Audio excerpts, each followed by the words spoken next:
Hey everybody, we're here at Red Rocks Racing Sportsbook. I'm Chucky, this is Jason, and we're going to have some fun today. There is a lot to cover. As you can see, all these sheets are out. Everything's on the mobile app as well, but we decided to kind of map our sheets out a little bit. But let's dive right into football, Jay. There's been a lot of chatter on the board as teams are getting closer and closer to going to camp, and some of the big question marks are with the Cleveland Browns, the New Orleans Saints, and the Seattle Seahawks. What's ultimately going to happen with those three teams? And I think you look at Cleveland, and that's the big question mark, is that they're good enough to probably be a Super Bowl team if Deshaun Watson is at quarterback. If he's not, we know Baker Mayfield's dealt or going to be dealt. There's so many rumors out there. He's going to Seattle, and that's kind of a foregone conclusion. But they're not going to go into the season, I don't think, with Jacoby Brissett. It's definitely altered their season win totals. The AFC North, their odds to win the Super Bowl.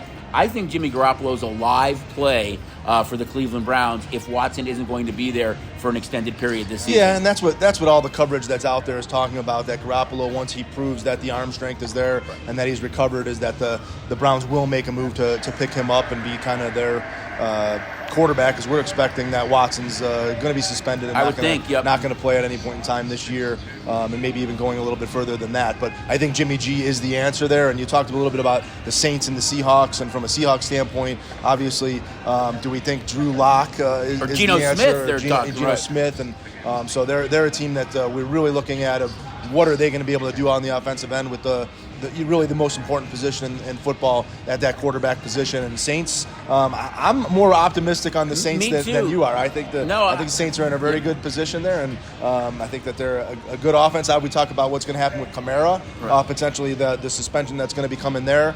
So again, it's weird. We're sitting here in the offseason as we enter the month of July. It's never too early to talk football. And trying to handicap some football. But it's a lot of fun, and one of the reasons we're trying to handicap football is because we've put up a ton of props. But before you get into the props, I just want to touch on the Saints, though. And I think one of the reasons that we're a little bit more optimistic about the Saints is they won't have Kamara, but they have Mark Ingram, who's familiar with that system. And if Jameis Winston is healthy and back again, I think in the 4 games he played, or the 3 games last year, he had like 14 touchdowns and 3 interceptions. But they could actually move into more of a passing team because Michael Thomas should be back healthy. We know that they drafted Chris Olave, and they also added Jarvis Landry. So they've got a nice trio of wide receivers there to really kind of change the complexion of that offense until Kamara comes back, if he's issued a lengthy suspension. Yeah, and again, in the division outside of Tampa, we still have what we consider soft teams in Carolina and Atlanta, so potentially baked in 4 wins there for the Saints in that situation. So let's touch on all the different football stuff we put up right now. There's just a ton, guys. I mean, if it's passing yards, rushing yards, receiving yards, offensive rookie of the year, team to make the playoffs, yes or no, which division will have the Super Bowl champ in it, you name it, it's on the board. Let's start with offensive rookie of the year. We had Kenny Pickett as our favorite, thinking that he's probably the one rookie quarterback that maybe could emerge as a starter, could beat out Mitchell Trubisky, but right now he's running with the 3rd team. So we've actually altered those odds right now, and we just talked about it, but for the Saints, we've moved Chris Olave to the favorite, and that's kind of looking at the last couple of years. You look at a few years ago, the success that Justin Jefferson had, and last year, although Mac Jones had a really solid, good year, he still was not rookie of the year. It was a wide receiver, Jamar Chase. Yeah, and then you look at even guys, Jalen Waddle, Devonta Smith. I think the young rookie receivers coming up, they're number one, they're getting immediate playing time. They're playing a lot on the field. And I think when you look at the class of rookie wide receivers, you talk about Olave, you talk about Garrett Wilson, Drake London, Traylon Burks, Jameson Williams. These guys are going to be on the field right away for their teams. And I go all the way down to the list, guy that we have listed 9th on the list at 12-1 in Jameson Williams with those Detroit Lions. I think that obviously from a standpoint of where Detroit's at, a really empty empty wide receiver room, and a lot of opportunity to get there as a team that's probably going to have to throw the ball a ton. It's a pretty good price at him at 12-1. Let's jump now to rushing yards, and I think you look at that and it's like, Derrick Henry, Jonathan Taylor, Cook. Those guys are all at the top, but you look at Henry. He was hurt a lot last year. He's a phenomenal back, but he has logged a lot of yards in the last 4 years. And you look at his age, and usually when a running back hits that age, you start to see a decline. I think in Taylor's case, with a new quarterback there in Matt Ryan, they're going to be a more balanced attack. Cook now has an offensive-minded coach. I think there's some value with Najee Harris there, with a couple of young, with Trubisky and Kenny Pickett. They're going to run the ball even more. You look at Harris; he's actually gained some weight in the offseason to be more of that kind of power back too. I think Pittsburgh and Najee Harris has some value there. Yeah, when we put these up, the couple of things that scared me is we had two former rushing champions on the list, way down the list, and I all the reports out of camp, everything is that Saquon Barkley has looked absolutely fantastic, and I know all you guys that have had Saquon Barkley in your fantasy teams are probably grunting me included, being super pissed off that I even bring up his name. But he's now had that time to recover from the injury. Probably came back a little bit too early at 40-1 for a guy that we know is going to be a number one back. We know a guy that's going to be getting the ball a ton. Very interesting there. Also, David Montgomery for the Chicago Bears, I think, is an interesting selection, and he's at 40-1 as well. The biggest thing here from a running back standpoint is getting a guy that stays healthy. So, right.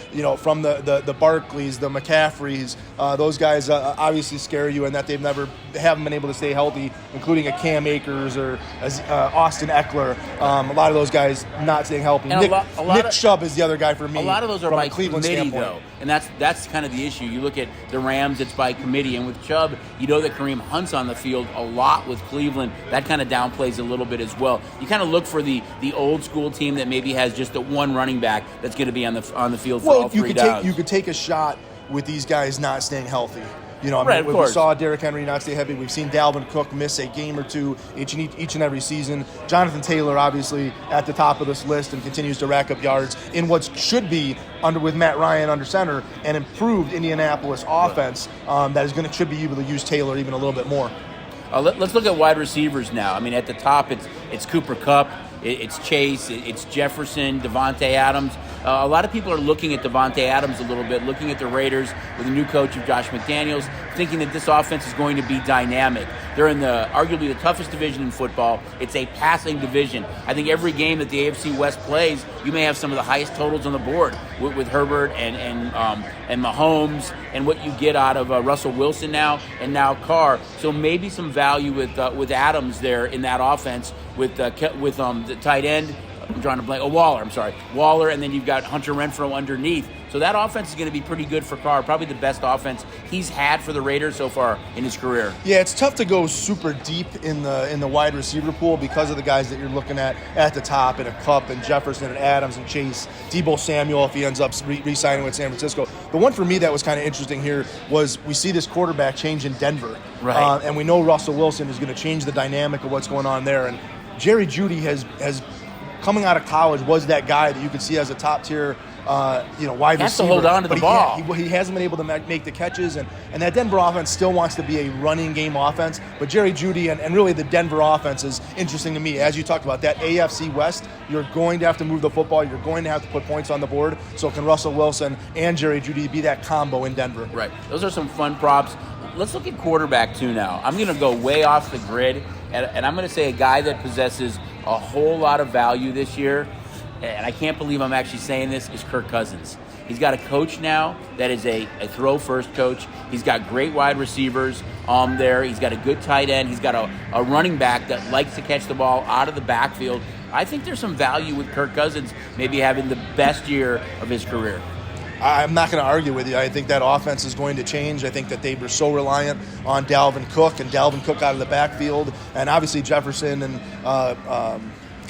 we're outside of football season. We keep drawing blanks. I know. But I was drawing a blank as well. The offense is there, and I think the change is going to be there to where they're going to throw the football. Right. They're not going to sit back. Can Cousins do it? That's a big question. They're going to be more aggressive. Right. I go back from a quarterback standpoint. And you're spilling your fantasy secrets to me, so now I know who I need to. Right. Now I know who I need to draft. But I'm going to go back. Maybe it's a smokescreen, and I want you to take. I'm going to go back to the New Orleans Saints because you talked about getting Michael Thomas back. Now we don't know what and who he's actually going to be, and we both love Chris Olave and from what standpoint that they're going to have. But without Kamara, Ingram can't carry the ball 20 to 25 times a game. But he's not a receiving running back either. Right, but it puts it all on Jameis Winston, who we know loves to go and take those deep shots down the field. He's not afraid. You're probably going to have to live with a lot of the interceptions, but man, what an aggressive quarterback, and a guy we know wants to redeem himself. I mean, if you've seen some of the offseason workouts and stuff that he's been putting through, this guy's going to play football with a chip on his shoulder this year. Well, I think what makes it interesting about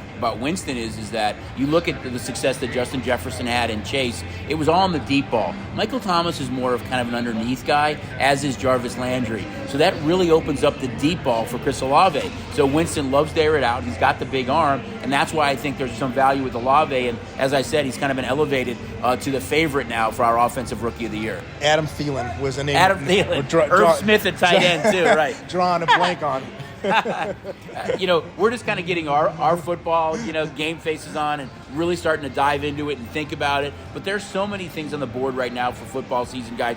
Come check everything out in the book or of course, on the mobile app. Great time to have the app because when you go into football, it is just one prop page after another of all the different stuff we have offered right now. I thought the other great prop that we put up was a team to make the playoffs. Right. Obviously, we're all interested in who's got a chance to win the Super Bowl, but it's only one team that can do that. And so being able to look at will my team make the playoffs and having that big array of all the teams to make the playoffs, I think is an interesting proposition as you look division by division, who can win divisions, who can steal a wild card and make the playoffs. I think that the two teams to me that are kind of interesting, one in the AFC, one in the NFC. In the NFC, it's the Eagles. I could see the Eagles being really good and win that division, or if Hurts struggles, do they regress a little bit? Although they pick up A.J. Brown, they've got kind of a dynamic young offense, but they really need Hurts to kind of take that next step. There's a lot of people that think they could win the division and actually be the best team in the NFC East. And in the AFC, it's in our backyard. It's the Raiders. Big kind of, plus price on the yes because they play in such a tough division. We've seen a lot of action on the yes. It won't stun me if the Raiders win the division, but we're gonna know pretty quickly. Their first 5 games this year, they played all 3 division foes. So we're going to know out of the jump how good the Raiders are early in the season. I'll give you a sneak peek because I know we're going to go and focus on some football divisions in the next couple of weeks. Right. We'll have our previews of divisions, but I'm more interested in a no on a team to make the playoffs, and I'm gonna give you a shocker, and I'm gonna go back to our hometown, but not that it's the Bears. But I'll back it up later in our divisional preview. But I'm going to take the Green Bay Packers to not make the playoffs this year. That would favor what I said earlier about Kirk Cousins having a big year because if the Packers don't make it, the Minnesota Vikings win the NFC North. All right, so that's kind of our little teaser for football. We're definitely going to be diving into this, next week and the coming weeks in July. We know it's only baseball. You'll be getting a lot of football updates. Let's jump over now really quick before we get into basketball about kind of the shocking news that comes out of college football with UCLA and USC both moving out of the Pac-12. Well, I don't know how any news out of college football right now you can consider shocking. I mean, really, landscape of college. Does that mean that there's actually entire programs that are in the transfer protocol? The landscape of college sports. It's not specific to college football.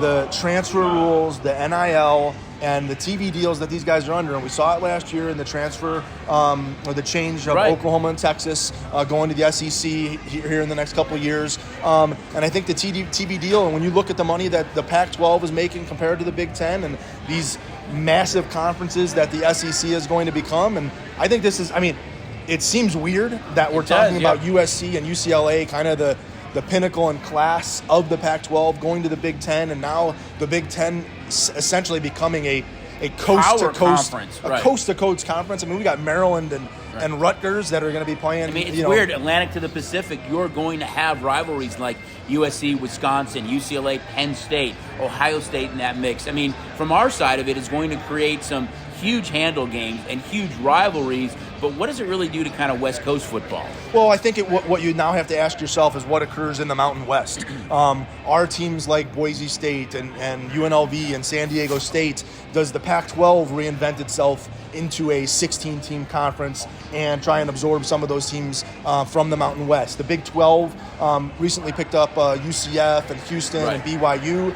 Is there still some work to be done there to make that another bigger conference? Or do we see something happen crazy out of the blue and there's a new conference created with some of the other schools? And, we think about it from a basketball and football standpoint, there's still a ton of other sports that are involved in this changeover. Right. And one of the things that when we were looking at it, just from a standpoint of Big Ten, Pac-12, is what happens to the women's sports and some of the smaller sports, because to now add this huge travel to Big Ten and Pac-12 changeover would be very, very interesting from that standpoint. And then I said, we had looked at what about the smaller sports from a West Coast standpoint, in the volleyballs, the water polos, that they're not playing back east, and the lacrosse that they're playing a lot back east that maybe we don't have on the West Coast from those standpoints. I think it also impacts our market out here, because the last couple of years you've had the Pac-12 men's and women's basketball tournaments here. Now that kind of changes dramatically. So, but I think I think the big thing, and we've talked about this for several years after the Raiders came here, the Knights came here, and the improvement to the UNLV facilities and the school itself is elevating itself is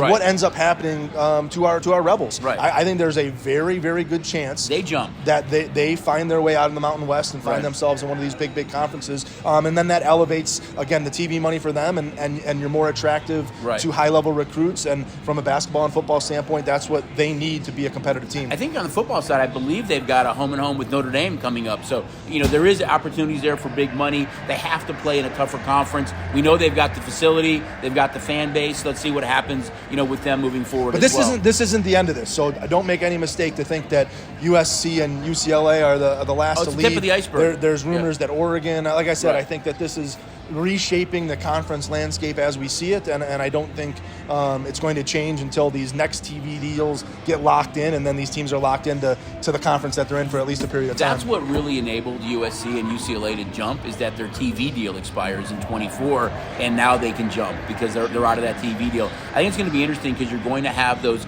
two power conferences with 8 teams in each kind of division, so you're going to have 32 basically schools that are going to be overwhelming favorites in those two conferences to win the national championship. And UCLA and USC are going to love the money of going to the Big Ten, but I guarantee you they're not going to like the competition in the Big Ten from a football standpoint. A lot more travel, too. Yeah, and going and playing some snow games, most likely, as they're going to November and December. Ohio State, Penn State, Wisconsin, Maryland. Yep, you're absolutely right. But that'll add a challenging football schedule to those teams. Again, we haven't seen a team out of the Pac-12 win a national championship, even make a playoff game here in several years. But if you can have success in the Big Ten and recruiting to the Big Ten, it's going to be interesting to see what those two teams can do in a quick period of time. That's a great point, because it really changes recruiting a lot right now for kids that are on the east side. Now they have a chance, even though they'll be playing out west, to play that same conference schedule with some of those teams from the Big Ten. All right, let's look at. We've had some fun with pro football and college football. Let's look at the NBA. I mean, free agency started. I mean, it is just really throwing dollars all over the board right now. I think the big news came out of Brooklyn, where Kyrie opted in, and then Durant asked for a trade. That's going to change the entire landscape of the NBA, depending on where he goes. Yeah, my NBA game is weak here right now. After watching the Warriors win the championship and us losing money on the last 3 games with them beating Boston, I'm a little sour on the NBA. And so, a huge amount of movement. Obviously, to talk about Durant going to change the landscape. We actually took the NBA futures down for a little while with his news, and obviously the creation of super teams and where could he go, and potentially ending up in Miami or San Antonio or something like that. But now we're seeing all these crazy contracts and everybody being signed, and essentially the construction of each one of the NBA rosters. Obviously, Denver made some big moves yesterday, or secured their future with signing Jokic to a long-term deal there. But the Bulls with Zach LaVine, Harden looks like he's opted back in with Philly, but there's a lot now with DeAndre Ayton that might go to Brooklyn, it looks like. But I think that Durant news to me is just, once Kyrie opted in and he wants to get traded, it's going to change. I mean, he's been rumored to go to Phoenix, to Portland.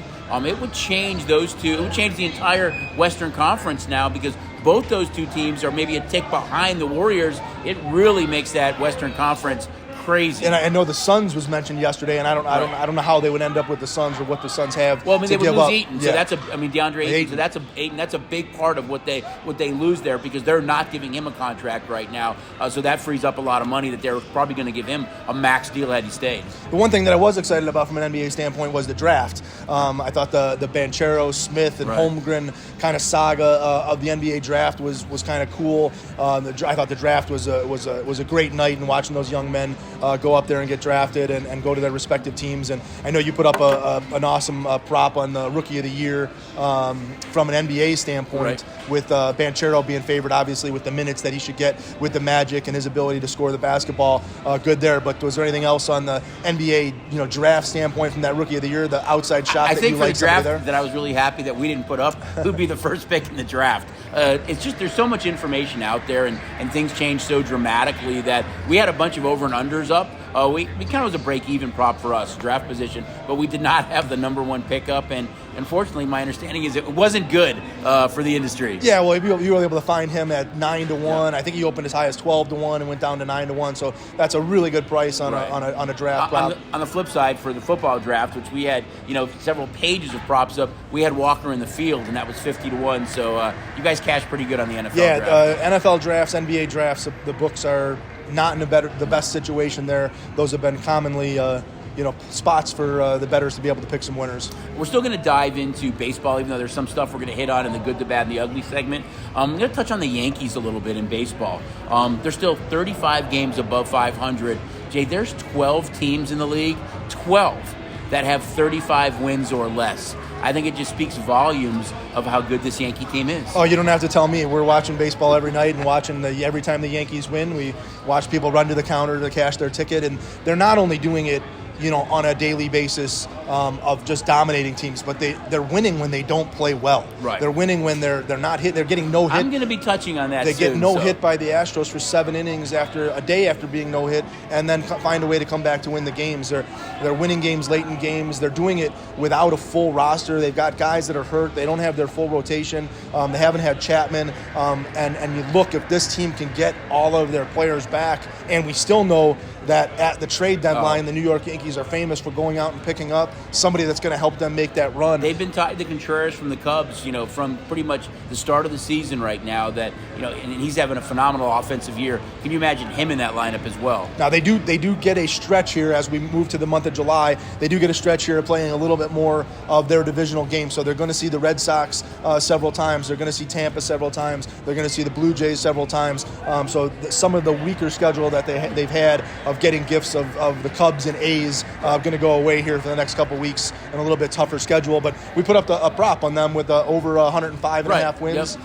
And a Judge prop on his homers, because he's the one that's really leading the charge. Judge's home run totals have been amazing. Anthony Rizzo's also resurrected his career with his home runs that he's been hitting there. But the Judge home run's another fun prop that we put up. Yeah, I think with just baseball going on right now, we're always looking to add different props and filler to the overall menu. Put up the Judge prop, the Yankees prop, and we've also added now not only total bases for about a dozen players every day, but yes or no for players to hit a home run. So it's most of the prolific home run hitters that you'll see on the board. So just something else to check out when you're in the Racing Sportsbook or on STN Sports. Speaking of home runs, I have to mention the Pittsburgh Pirates in June. Now the Pirates haven't been playing particularly good ball. They're really a bet against team, but they had 3 players have 3 home run games in June. Not guys that you would think all at all. Young players. Yeah, right. Byron Reynolds, Jack Sawinski, and Michael Perez all had 3 home run games in the month of June. Again, one of those weird facts and figures to remember about Major League Baseball. And they have that doesn't another happen really too often. young player in O'Neal Cruz. Oh, O'Neal Cruz. I mean, a 6'7" shortstop that just throws missiles and absolutely strikes the baseball. If you're a Pirate fan, I think the future is bright because you have a loaded minor league system, and I think the big piece is they're giving these kids an opportunity to play a little bit. I know we touched on baseball, and I mean, you look at baseball, Jay. I mean, we're not even to the All-Star break or the halfway point yet, and look at the National League first. The first 2 teams in every division. Mets, Braves, Brewers, Cardinals, Dodgers, Padres, no shockers. You look at the teams in the bottom, all teams that you guys are fading. Look at the American League. It's Astros, Yankees. The only kind of, variant right there would be the American League Central, where it's Guardians and Twins, where the White Sox are below 500. But I'm not ready to hit the panic button yet on the Southsiders, because Jimenez has been out, Robert's been out, Anderson's been out. I think once they get healthy, and they would be active at the trade deadline as well. I still think the White Sox win the Central, and really no big differences in baseball right now, where those teams on top are going to be buyers, the teams at the bottom are going to be sellers, and I think that gap that you see now is even going to be greater as we get closer to the trade deadline August 2nd. Yeah, I'm interested to look and see what the Philadelphia Phillies do here. Obviously, the Bryce Harper injury, potentially him be out 6 to 8 weeks, something like that. If they're able to make a little bit of run, or if they become sellers, there's some pieces at the end of the puzzle there. I don't think they'll be sellers. Steps. I think they're going to, with that salary that they have, I bet you they're going to be buyers, and they need somebody on the back end in the bullpen especially. So, but we got a big UFC fight this weekend as well. We got a monster UFC fight. I'm super excited about the UFC fight. One of the things that I recently celebrated a birthday, and before we get to UFC, I'll just throw in a little bit of Wimbledon there. Yep. As we saw Serena Williams at 40 years old take on Harmony Tam and drop a 3-set kind of epic match there. The opening round of Wimbledon, we saw Harmony Tam go on to pull an upset in their next round. Iga Swiatek on the women's side has been absolutely fantastic. I think she's 37 straight sets that she's won there. With all the Wimbledon games are going on right now, and from a wagering standpoint on Wimbledon, again, check out the in-play. A ton of opportunities to bet each and every game, each and every set, the matches, exact finish of sets. There's a ton of wagering opportunities on the Wimbledon stuff. And again, I know a lot of it's early in the morning. It seems like on the men's side, Djokovic and Nadal on a crash course. But again, a lot of interesting tennis going on. But the reason I bring up Serena Williams at age 40 and a recent birthday is that when I Your 40th too, right? We'll say it was my 40th. All right. But this UFC card, I don't want to say it's a little. It's not a senior circuit, right? It's not the senior circuit, but maybe a little bit long in the tooth, as we are seeing a huge number of fighters that are in their 30s, in their upper 30s, and even Robbie Lawler, who's in his 40s, on the card this weekend. So I'm just going to give you a quick rundown, and with blind handicapping, I'm going to tell you the handicapping strategy for UFC 276 is to take the younger fighter. And we'll go off of the Serena Williams, 40 years old, unable to win her match at Wimbledon. We'll go the same thing on this card. But hadn't played in over a year. Yeah, but Chuck, there's some old guys on this list.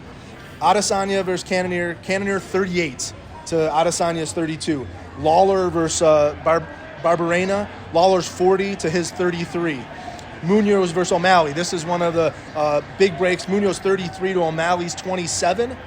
Now here's a match of old timers. Jim Miller and Donald Cowboy Sarancion, 38 and 39. You should bet the under in that match, just because you know they're not going to be able to go the rounds. Uriah Hall 37, Andre Munoz 32, Jessica Ai 35. Macy Barber, 24. Big mismatch in one of the women's matches. This is one of the great matches of the night, as we're not looking at guys that are in their 30s yet, with Ian Gary and Gabe Green, 24 and 29. So that's something to you can maybe scratch that match out. Don't go the younger guy route on that match, as those guys are both still younger. Sean Strickland and Alex Beretta, 31 and 34. So you get the theme of the night here. A little bit age in the card, and I think it is a good card. There are some great matches in here, but look and see how age is going to affect a lot of these fighters as they step into UFC 276. Again, look on the app. Ton of props available. On the fights, knockout props, all that type of stuff on each and every one of the fights. And actually, we're showing the fights here in Rock's Lounge too, so come check it out. If you want to come over and watch the fights, you'll be able to see them as well. So I think it's a great opportunity to check it out. But it is a really good card. And before we finish up with the good, the bad, and the ugly, there's other stuff on the board too. WNBA, we know our Aces are playing really well. Check out on the app, every time that the Aces play, we've got a bevy of props up on the Aces. And now that the calendar has flipped, it is time for NBA Summer League. I know we touched on the draft a little bit and free agency, but NBA Summer League starts on the 7th.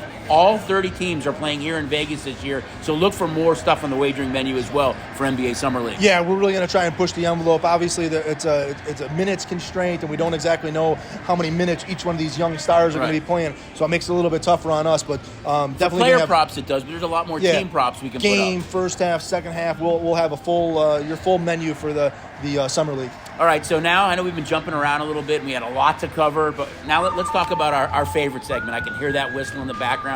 John always cues it up really good for the good, the bad, and the ugly. All right, the good. I'm going to say it's the Colorado Avalanche. We know you touched on the NBA. It wasn't great for us. Having the Avalanche is kind of the preseason favorite, and winning it, I mean, one thing really stands out to me, speed. I mean, the speed of that team and the way McKinnon play and Makar, I mean, they are set up to be a really good team for a long time. You think about, the Norris and the Calder and then the Conn Smythe, what Makar's been able to win in his short career is crazy.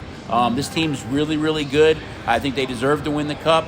And the West is going to go through them for a number of years, I think. Well, I dislike the fact that we have to talk about the Colorado Avalanche as our good. Obviously, as a Golden Knight fan and a Blackhawk fan, having the Avalanche take home the Cup, it was great for us on the side of the book standpoint. The Tampa Bay Lightning were heavily bet game by game and to win the series, so didn't make up for what the Warriors was on the bad side from the NBA standpoint, but the Avalanche were good, and they were genuinely pretty decent games, despite the fact that there was some blowouts and some lopsided games there. There were still good games, and Darcy Kemper, a little bit shaky in some of those games, but found his way to win it. Lightning, again, back-to-back champions going for their third in a row. Would have been epic for them to complete that saga, but the Avalanche well-deserved it. You talk about their kind of championship pedigree with those guys that are at the top, and Cale Makar. You saw it afterward when they won the Cup, and how do you build a team to win a Stanley Cup? You have to find a Cale Makar. You have to find those special guys. You got to find those Sidney Crosbys. Then you got to find those top near guys that just take your team to another level. And so the rest of the league, as they enter their draft and look for their players, that's what they're going to be looking for. And again, when we talk about hockey and we get excited about next year's hockey season, I know for us it's all about that Vegas Golden Knights and watching this team rebound and Bruce Cassidy and what he's going to bring to the table and what piece of the puzzles are the Knights going to bring back. But I really fully expect this team to bounce back strong. Health is the key word. If they stay healthy, they missed more games last year than any team in the league. If they stay healthy, I think they're a really good team. Yeah, and Cassidy, what he's able to bring from a special team standpoint over the last several years, the struggles of the Knights power play and the penalty kill. If they can fix those two teams, we know that those two things, we know that they have the ability to play 5-on-5 pretty evenly with the rest of the division. So that's the good. Touch on the bad now, and we're going to jump back to baseball. Now, the Astros-Yankees are two really, really good teams in the American League. They've played 5 times within the last week.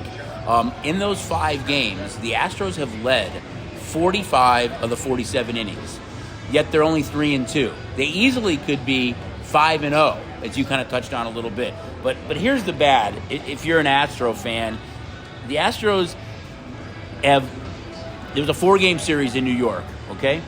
In that series, the Yankees batted 123. That is the lowest batting average ever for a team that was able to earn a split in a 4-game series and didn't lose the series. It's hard to believe that the Astros aren't 5-0 against them. I think it speaks volumes of how good this Yankee team is without their full roster. I mean, you led 45 out of 47 innings, yet you split in New York with a 123 batting average. They won last night in kind of a one-off, so they show that they can play with the Yankees. It's going to be interesting at the deadline to see what these two teams do, because you can make a case right now that maybe they're the 2 best teams in baseball and kind of on a collision course in the American League. But if you're an Astro fan, man, you look at it and say, we held this team to 123, we led 45 out of 47 innings, yet we split in the Big Apple. So your bad is on the Astros My side ad's of on the things. Astros that they side. played that great. They and they're played still that only, great. Still only able to pull a split out of the New York right, Yankees. Yep. Yeah, and again, it's a tribute to what the Yankees are finding a way to win games. Obviously, their pitching staff has been absolutely fantastic throughout the season here. Obviously, we expected from Garrett Cole. You're getting above expectations from Nestor Cortez, Talion, Severino coming back. Right. Those guys are just pitching out of their mind right now. You touched on Chapman coming back with Holmes in the bullpen. They've got 2 guys right now that can close out games, but they're not done. They're not done. King out of the bullpen. I mean, they're really getting some overperformance. And the bottom of that lineup, it's not like you're getting hitting on an everyday basis, but you're getting Trevino with big hits. Donaldson's coming up with big hits. It's just on a nightly basis they're finding who's next to go up and get that big hit. And they get the walk. They're in these games that are tight, and you walk a guy, and then LeMahieu hits a homer, or Donaldson hits a homer, or Rizzo hits a homer, Judge hits a homer. I just really think the trade deadline this year is going to be crazy. I mean, if you're a New York fan in general, I mean, the Mets are going to get DeGrom and Scherzer back really soon. There's been rumblings out there about Luis Castillo, Trey Mancini. There's going to be big-name guys that are moved, and with the new playoff format, more teams I think are going to be buyers this year. So baseball is going to be really fun down the stretch. And with respect to everybody else in the American League, one of the reasons why this Houston Yankees series is so big is these teams really do look like the class of the American League. Right. Out of all the other teams that are out there, the pitching and the lineups for these two teams, this just looks like it could be a ALCS matchup.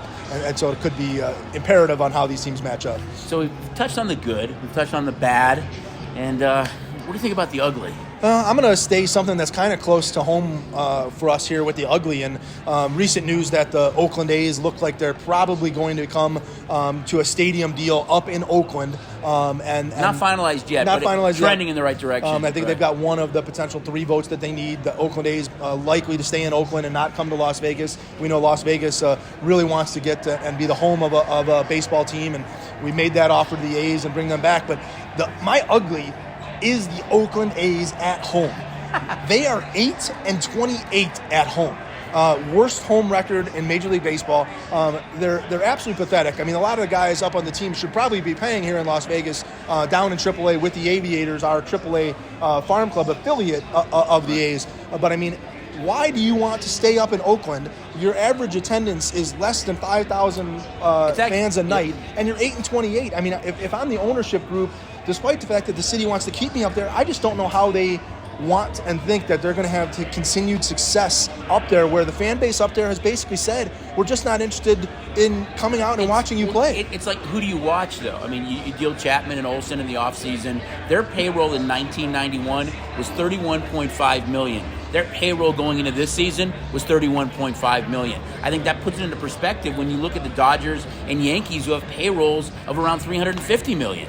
Well, but what changes from an Oakland ownership standpoint? Are they going to get an influx of money from building a new stadium that makes them say, you know what, let's go spend and let's go get these players that are going to make us a winning organization? Even, you know? I think it would. I think if you do come here, you're getting an influx of fans. I can promise you, if a Major League Baseball team comes here, there's more than 5,000 fans a night for our AAA team, and that's across the street here. You'd have the Cubs fans coming here, the Red Sox, the Yankees fans. I think we saw it with the Knights. If you build it, they will come. That you had fans come from all over the country to watch these games played. So I think in that regard, you're right. Yeah, you have a series against the Dodgers. You won't find an empty piece of pavement on I-15 heading back and forth from LA. Those Dodger fans will come up here. The stadium, it'll be Dodger Stadium Cubs, here Yankees, in Las Red Vegas. Sox, I guarantee as well. You'd see sold out crowds. So, there. and is this a lost opportunity, or does Major League Baseball still find a way in taking some other team? The other rumored team is Tampa Bay, that the Rays potentially don't get a stadium deal there, and then they're on the move somewhere else.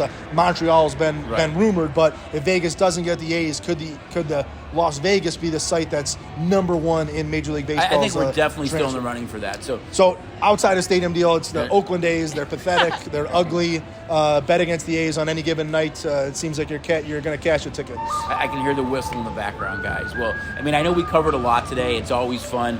We know it's hot out. It's the dog days of summer. Kind of a different calendar this year than we had last year, where you had NBA and NHL still going on, through late June and early July. It's just baseball right now. We touched on WNBA, Summer League, but what a great time to get signed up for STN Sports. Come on in, get signed up, make that deposit, win some dough, and you've got the sportsbook right in the palm of your hand. Right now, up to $100 back. And for a $50 deposit, you get that cool Stephen Money t-shirt. So a lot of stuff going on. We'll be coming back next week early and kind of giving you guys a preview of all the different divisions in football. But, hey, football's not that far away. It's never too early to talk about NFL. Well, the other thing, we didn't talk about it, but golf, obviously there's some really cool, well, I don't know about cool, but storylines and separating a line in golf from the LIV Tour to the PGA Tour, and obviously the Open coming up, but some wagering opportunities in golf as well. I can see John going, 5, 4, and doing this. But anyway, guys, we could talk to you forever. We enjoy the segment so much. We love that you guys tune in. Come on in and say hi. Check everything out over the counter or on STN Sports at all of our properties, the El Cortez, or all of our Wildfire Gaming racing sports books as well. Have a healthy and happy and fun 4th of July. Enjoy all the fireworks, and we'll see you guys next week on Bookends.